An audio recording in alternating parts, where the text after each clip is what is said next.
জাতীয় কর্মী সমিতির বৈঠকে রাস মমতার হাতে, আদি নেতাদের প্রাধান্য, এই বিষয়ে কি বলবেন?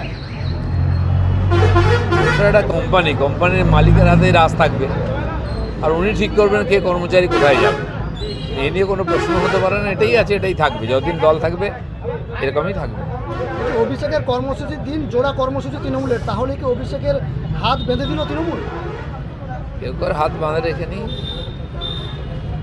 উনি ওনার মতো করছেন, ওনার নিজস্ব লিডারশিপ তৈরি করছেন, বাকি পার্টি চলছে। 6 বিধানসভা নির্বাচনে বিজেপির ভরাডুবি, তারপরেই চলছে সদস্য তো আগের থেকেই সেপ্টেম্বর থেকে শুরু হয়ে গেছে।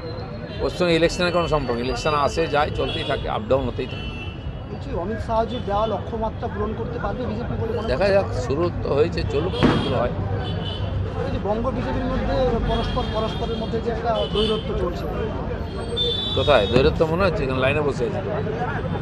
যারা কল্পনা করে তারা কল্পনাই থাকুক, বিজেপি মাটিতে দাঁড়িয়ে রাজনীতি করে।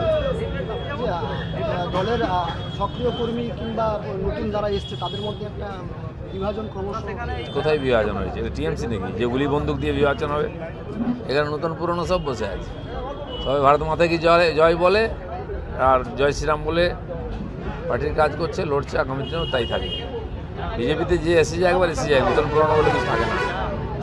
বিজেপির একাংশ প্রশ্ন তুলছে যারা 19 সালে কিংবা তার আগে যখন বিজেপি যেভাবে সিট পেয়েছিল, কিন্তু যত দিন এগোচ্ছে ততই কিন্তু ক্রমশ সিট সংখ্যা নামতে শুরু করছে। 19 সালে অ্যাকচুয়ালি 18টা সিট পাওয়ার পরে আমরা বাই ইলেকশনে হেরে গেছিলাম, 21-এ আমরা 77টা জিতেছিলাম।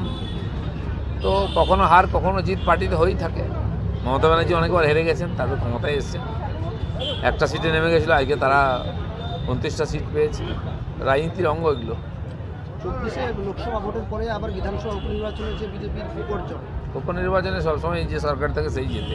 উত্তরপ্রদেশে কে জিতেছে, কর্ণাটকে কে জিতেছে, এরকমই হয়। শুভেন্দু অধিকারী বলছেন যে সংগঠনকে ঠিক জায়গা নিয়ে তখন রাস্তায় নেমে আন্দোলন করতে হবে। কে না বলেছে কাকে? আন্দোলন চলবে, সংগঠন চলবে, মেম্বারশিপ চলবে, সব পার্টি একসঙ্গে করতেই থাকে। ভারতীয় জনতা পার্টি সারা বছর সংগঠনের কাজ করে, বাকিরা টাকা পয়সা তোলার কাজ করে। চলো ছুটি। লাস্ট প্রশ্ন, দুটো ছিল, 25টা হয়ে গেছে।